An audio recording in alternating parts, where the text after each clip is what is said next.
Ora, meus amigos, se eu fiz um vídeo falando da entrevista do Renan Santos, se eu fiz um vídeo falando da entrevista do Ronaldo Caiado, é claro que eu vou fazer um vídeo falando sobre a entrevista do Lula, né, no Jornal Nacional. A sabatina do Lula no Jornal Nacional. E assim, eu vou falar uma coisa pra você, em comparação com o Caiado, até que foi uma entrevista boa. O cara é bom. O cara tem que ser bom, né? Não é possível. O cara que conseguiu ganhar 3 eleições pra presidência da República, tipo assim, o cara ganhou 3 Copas do Mundo da política. 3. O cara tem que ser bom mesmo. Tem que ser bom. Mas aquele negócio, né? É bom com o jeito Lula de ser, né? O cara que sabe falar, que sabe engabelar, que sabe enrolar, né? Mas que no final do dia não tem nada de bom para oferecer, né? Começamos com a entrevista, claro, com o jeito de sempre, né? Cumprimentando, se apresentando, falando um pouquinho e tal. E aí a primeira pergunta já chega com os 2 pés no peito, né? Fala, mas e o Lulinha? Né? Lembra daquele vídeo que eu fiz? Do Lulinha, daquele caso, do Lulinha, enfim. Se você não assistiu esse vídeo, quer entender mais sobre o caso, assista aí o vídeo no meu canal. Mas e o Lulinha? Pode assistir que vocês vão gostar. Só que dessa vez teve uns desdobramentos nesse caso, né? Você teve uma lobista, né, que participou de todo o esquema lá, amiga do filho do Lula, e foi perguntado sobre essa lobista, mas e aí, como é que você fala sobre esse caso e tal, e aí o Lula, né, basicamente ele virou e deu a única resposta que ele pode dar, né, nesse momento, falar tipo assim, ué, mas peraí, mas tem condenação? Não tem condenação, eu sei o que é ser vítima de ilação. Eu sei o que é ser vítima de ilação. E eu, por quê? Porque eu fui condenado na primeira, na segunda, na terceira instância, né? E eu fui preso por 500 e tantos dias. Eu passei os dias na cadeia. Eu passei os dias na cadeia porque todos os juízes acreditaram que eu tinha que ser preso. Só que aí, segundo o STF, como eu tenho uns contatinhos no STF, como eu tenho uns amigos do STF, eu tenho um favor pra cobrar lá no STF, o que acontece? Eu tive a oportunidade, veja bem, Renata, eu tive a oportunidade de ser descondenado aqui no STF, né? Porque o STF anulou meu julgamento. E eu vou falar pra vocês que o crime não prescreveu, que eu fui inocentado, mas na verdade o crime prescreveu mesmo. Ele na verdade não prescreveu. Ele ia prescrever, né? Na verdade ele ia prescrever. O que acontece é que o Ministério Público, depois que meu processo foi todo anulado, o Ministério Público tinha que oferecer denúncia, né? Porque assim que funciona o procedimento. O Ministério Público tinha que oferecer denúncia de novo. E aí o Ministério Público não ofereceu denúncia para reiniciar as investigações. Por quê? Porque ia dar muito trabalho, sabe, Renato? Sabe, trabalho? Ia dar trabalho demais. Por que ia dar trabalho demais? Porque todas as provas que foram produzidas na Operação Lava Jato, elas foram anuladas junto com o processo inteiro, né? Graças a que bom que teve a interação do Moro aí, o Moro que ficou claro que o Moro atuou pra me fuder, o Moro atuou pra me ferrar, né? Do Dallagnol. E aí o que acontece? Todas as provas foram anuladas, né, Renato? E aí o que acontece, Renato? As provas foram anuladas e eu não ia dar tempo de investigar. Não ia dar tempo de investigar até meu crime prescrever. O Ministério Público optou por não oferecer mais denúncia. Mas o processo foi anulado. Voltou para a primeira instância e o MP não quis apresentar denúncia. E aí o crime, aí eu saí. Agora eu tô falando que eu sou, né, absolvido pela justiça, eu sou absolvido pelo STF, eu sou absolvido até pelo Papa. Eu encontrei com o Papa me absolveu, Renata. Então o Lulinha não tem condenação sobre Zax Wagner. O Zax Wagner também, que é outro pilantra safado, mas também não tem condenação sobre ele. Ele tá sendo investigado. E investigado é tudo ilação. Enquanto o cara não tiver uma condenação sobre ele, eu não quero adiantar as coisas. A não ser que seja Bolsonaro.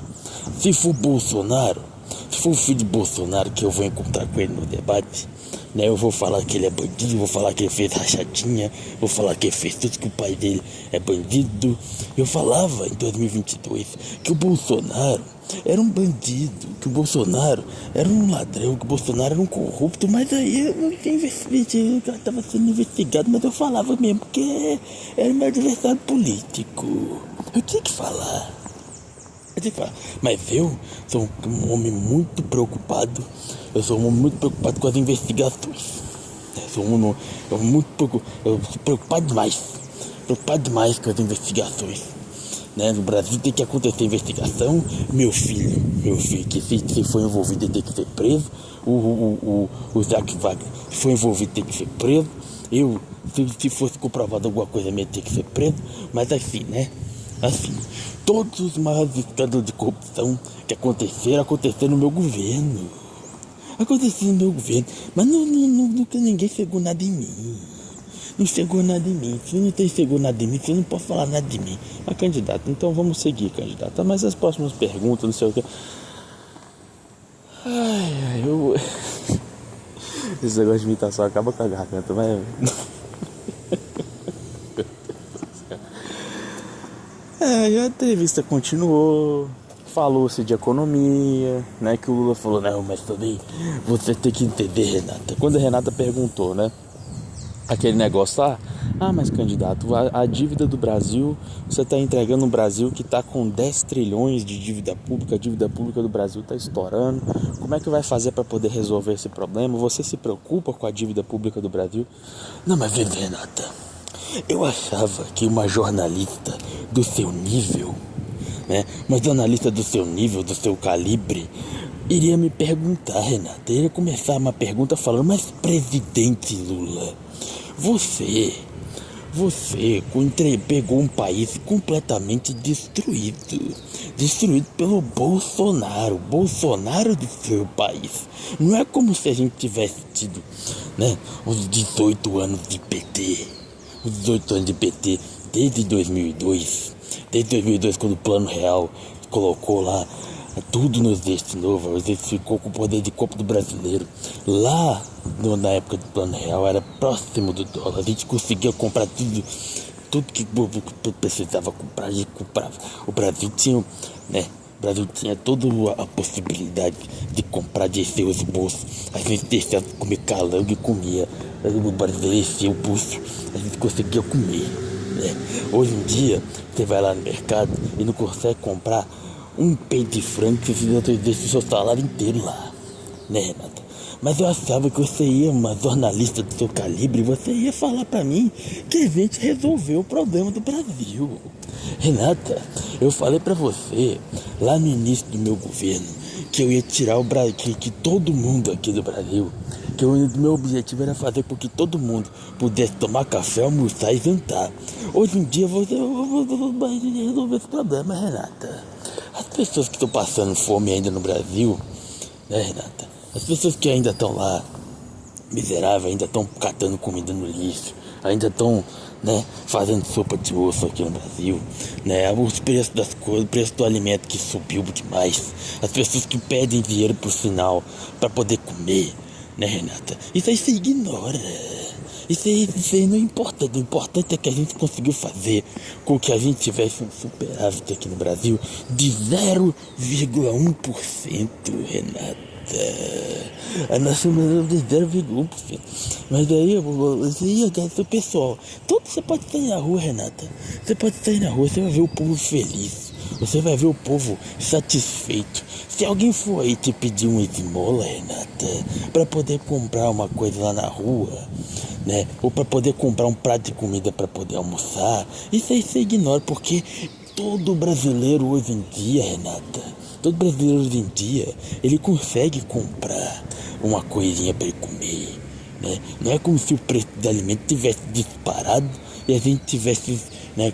Não é como se a cesta básica tivesse subido, não é como se hoje a gente já fosse para comprar um peito de ovo no mercado e não saísse com uma facada no bucho, né, Renata? Não é como se a gente fosse, eu prometi o brasileiro. Lembra, Renata, que eu falei lá na minha campanha, lá em 2022, que brasileiro gosta mesmo de comer uma picanha no final de semana e tomar uma cervejinha gelada. no final de semana, né, Renato?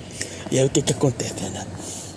O brasileiro hoje em dia ele vai comprar 1 quilo de carne, Renata.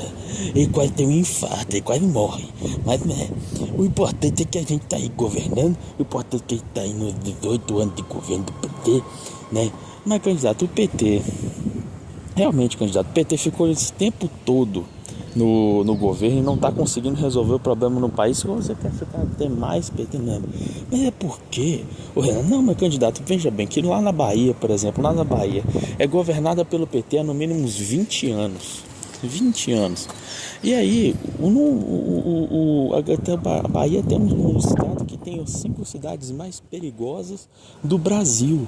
O crime organizado está tomando de conta lá e o PT está governando com o apoio do governo federal. O governo do estado e o governo federal estão alinhados com o PT desde há no mínimo uns 20 anos. Como é que é isso? Mas aí o PT é que nem meu filho. E é que nem o Isaac Wagner. É que nem o PT, ele não foi condenado. Não tem condenação. O PT é independente da minha pessoa. Eu não sou responsável de nada. Eu não sou responsável. Tudo acontece no meu governo. Os casos, tudo de corrupção, acontece tudo no meu governo. A desgraça acontece tudo no meu governo. O meu filho rouba. O Isaac Wagner fica lá fazendo as maracutaias dele. E é tudo acontece. É tudo acontece no meu governo. É tudo de ruim que acontece. É mensalão, é petrolão, é negócio de INSS, é City Atibaia, é triplex. Eu nunca vi, você vê o que é triplex? Nunca vi triplex. Né? É tudo pra me incriminar, é tudo pra prejudicar o meu governo.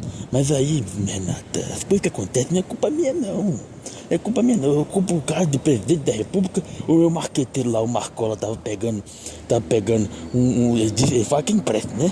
Ele fala que empresta, eu vou falar que empresta. Tava pegando um empréstimo lá com a lobista lá que tá em conluio com meu filho. Mas aí não é culpa minha, né, Renata? Você vai me culpar. Vai me culpar por uma coisa que não tem nada a ver comigo. Eu sou presidente da república, não sou promotor, eu sou presidente da república. Eu ocupo o cargo mais alto, da patente mais alta. Ganhei 3 Copas do Mundo na política desse país. E você vai me culpar por uma coisa que não tem nada a ver comigo. Tudo acontece no meu governo, é tudo ligado à minha pessoa, tudo ligado ao meu partido, tudo ligado à minha família, né? Tudo acontece ao meu redor, eu não vejo nada. Meus amigos e minhas amigas, hoje, o dia na data que eu gravo esse vídeo, nós temos a do Flávio Bolsonaro. Vambora, né? Vambora, mais uma. E aí depois não acaba por aqui não. Política continua. Agora é a última sabatina do último candidato. Mas vamos em frente, né? Depois tem mais debate. Depois tem mais sabatinas em outros canais. Todo dia tem uma coisa diferente. Parece até... É Copa do Mundo da política mesmo, cara. Todo dia é um jogo diferente para você assistir. Todo dia um detalhe diferente para você se atentar. E vamos lá, o jogo democrático é esse, né? Vamos lá.